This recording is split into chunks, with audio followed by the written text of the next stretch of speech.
بسم الله الرحمن الرحيم.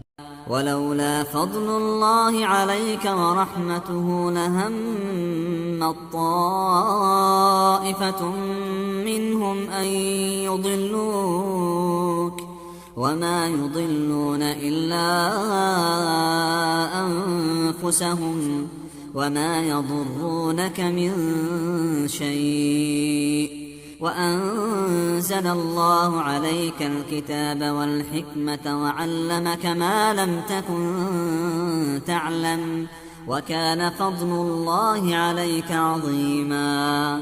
لا خير في كثير من نجواهم إلا من أمر بصدقة أو معروف أو إصلاح بين الناس ومن يفعل ذلك ابتغاء مرضات الله فسوف نؤتيه أجرا عظيما.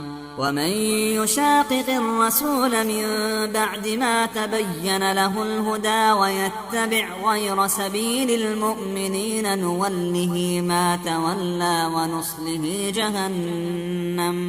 ونصله جهنم وساءت مصيرا.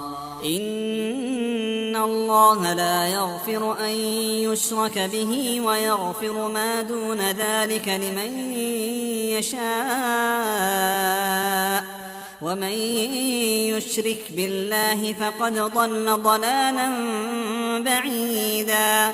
إن يدعون من دونه إلا إناثا وإن يدعون إلا شيطانا مريدا لعنه الله وقال لأتخذن من عبادك نصيبا مفروضا ولأضلنهم ولأمنينهم